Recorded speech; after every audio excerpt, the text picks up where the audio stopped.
kasari, welcome back po sa aking YouTube channel. Ito po yung Ma'am Shitin, ang Ma'am Shitindera po ng mga Kapampangan. Ayan, for today's update, tayo ay kulot dahil meron tayong dumating na hairstylist. Ayan, mega love shoutout sa iyo, Ate Jen. Thank you so much sa aking kulot ngayon na buhok. Ayan, diba? Ang ating kulot is...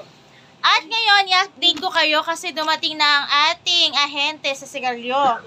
After 5 years na ako naghahanap ng ahente. Ayan. Si ano siya? PMFTC. Ayan, si sigarilyo yun. Actually, ang galing kasi, actually, July nila ako pinuntahan. Tapos sabi ni Madam, by August na pupuntahan ako ng ahente. So, hindi ako napuntahan. Pinuntahan nila ako ngayong September.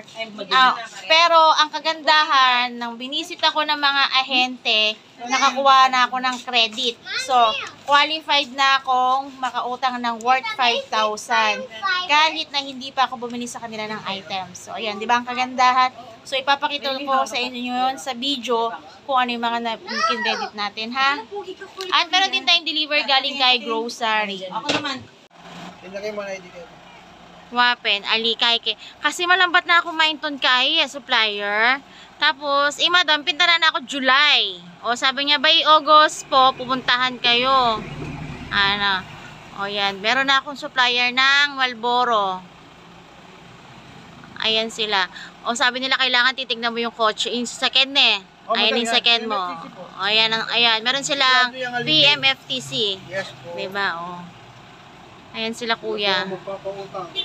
Sila magpapautang sa akin ngayon ng puhunan sa mga sigarilyo. Wala pa man, pwede ng credit, madam. Oo, ang galing nga. Nagtaka nga ako. Sabi ko, pwede na akong kumuha kahit hindi pa ako. First time ko po sa kanila ngayon. First time ko kuha ng product. Ayan, ibaba ni kuya. Deliver yung madam, Ayan na.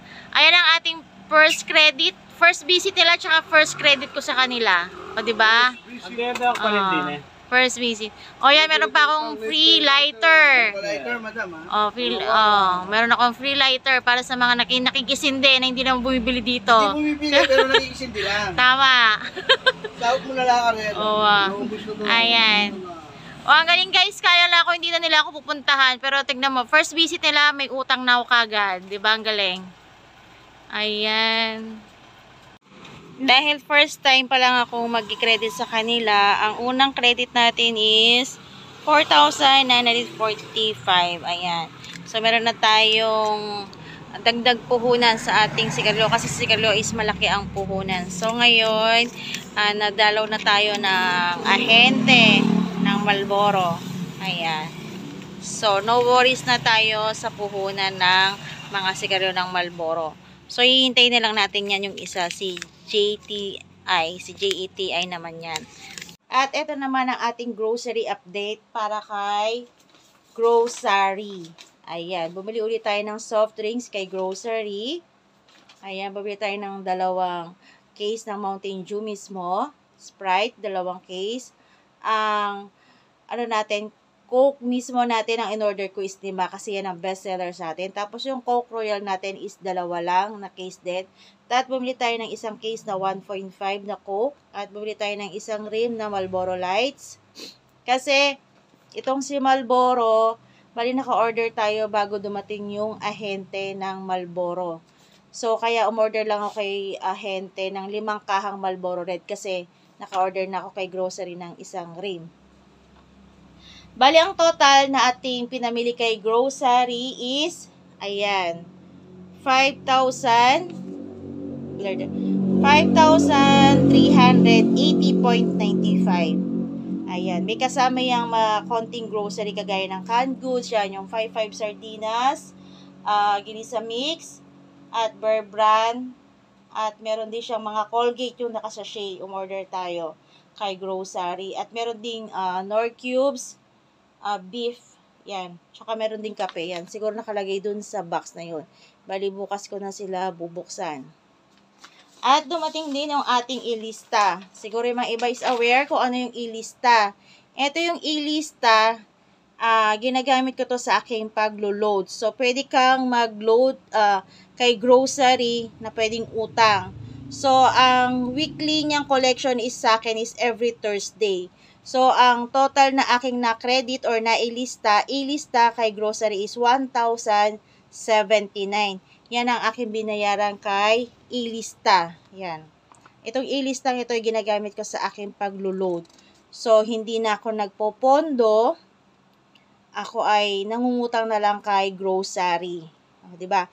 Malaking tulong talaga ang apps ni grocery, pero yun nga talagang kailangan nating mag-check kasi meron si grocery murang items at meron din siyang medyo mahal na items. So, kailangan talaga tayo mga kasari is mapagmag-check sa mga grocery na ating pinamimilihan kung saan ba mas mura. So, si grocery is lagi ko naman nagagamit kasi kay soft drinks, ayan, kay soft drinks at sa ibang items. Pero sa dilata, medyo tayo, kaya kailangan lagi nating chine-check kasi mataas nga siya ng 2 pesos and 20 cents. At nag-restocking ulit tayo ng isang box ng butiki. So, 2 cent yan. Meron tayong kulay yellow na gantong cent. Ayan. Yan, kulay yellow. At meron tayong isang green. Yan. Bali, 2 cent lang yung ating binili. Actually, 3. Meron tong kulay red na Ito yung water base. Multi-insect killer to. Yan, pwede siya sa yung mga butiki, lamok, ipis. Ayan. Ay, no, sorry. Pwede siya sa langaw, langgam, at saka ipis. Yan, pwede pamatay yan. Ang bentahan ko nito is 100 pesos. Ang puhunan niyan, isang box is 1,800. So, bentahan natin is 100 pesos. Meron tayong tubong 600 pesos sa isang box. Ayan. Ito naman, rin siya. Water-based din siya. Pero, hindi ko alam ang difference eh. Yan, siguro yung scent. Ayan. Bali, isang box yung binili natin. Na butiki. Ang tawag dyan, butiki. Ayan, isang box siya. Ito yung kasabay na restocking ng ating butiki, ang lighter. Bali, ito mabenta sa aking lighter, yung merong flashlight. Ayan. Bentahan natin dito is 10 pesos. 50 pieces to. So, meron siyang 500 pag binenta mo. Ang puhunan niya is 240. So, meron tayong kitang 260. Almost half ang ating kita pag sa lighter. Bentahan ng lighter. At bago ko po tapusin ang video kong ito is meron po muna akong payo lalo na sa mga baguhan pa lang magsasari-sari store or nagpaplano pa lang magsari-sari store. Kasi kaming mga matatagal na nagsasari-sari store is meron kaming ugali na nag-check kami ng mga resibo lalo na hindi isang grocery ang ating pinamimilihan. Kagaya ko, nag-grocery ako kay Grocery. Yan, yung apps na kung saan ka pwedeng mag-order. At nag-grocery ako kay Jumbo Genera, yung sa amin dito. At nag-grocery ako kay Pure Gold. Ako, ang ginagawa ko is nagkakaroon tayo ng comparison kung sino ba ang mas mura, kung saan ka ba mas tutubo ng malaki. Ngayon kasi, kailan lang, itong si grocery is na-deliver siya today, September 14. Tapos, nag-grocery ako kay Genra noong September 8. Bumili tayo ng 5-5 sardinas, yung maliit lang. Bali, ito yung sardinas na binili ko. Ito, bili ko kay Genra is 21.65 lang. Ngayon, nag-order uli ako kay grocery kasi paubos na, fast moving ngayon sa akin.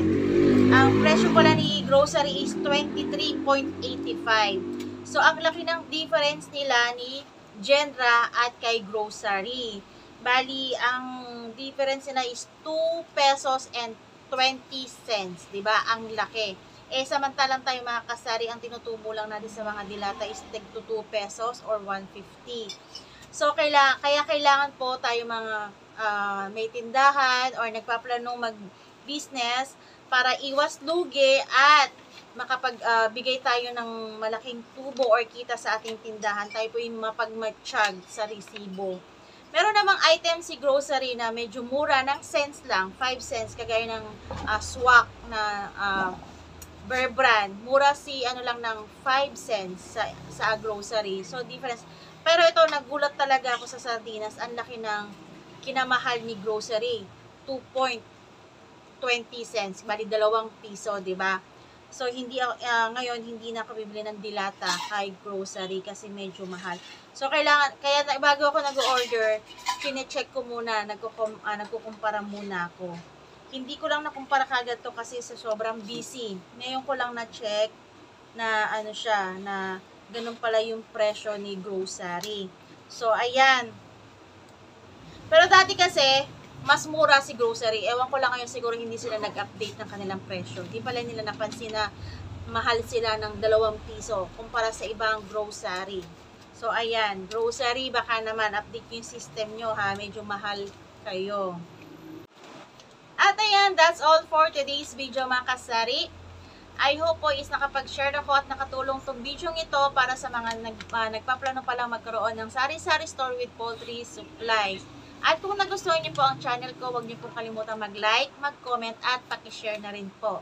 At bago ko po i-end aking video, gusto ko muna po pasalamatan ang aking YTA family, ang aking Team Miss Hoy family. Maraming salamat po sa inyong suporta. Asahan nyo din po ang aking pagbabalik ng suporta po sa inyong channel.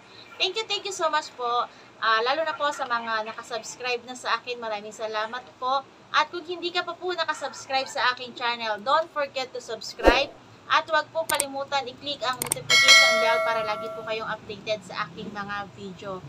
At gusto ko rin pong i-promote sa inyo ang upcoming premiere ng aming pinaka-generous and founder ng YTA family na si Miss Jen US Vlog. Meron po siyang upcoming premiere this coming September 22. Ayan, 9 PM po yan. Huwag niyo po kalimutang mag-join sa araw na po yun. Thank you so much po sa inyo lahat. See you po in my next vlog. Bye-bye! Bye!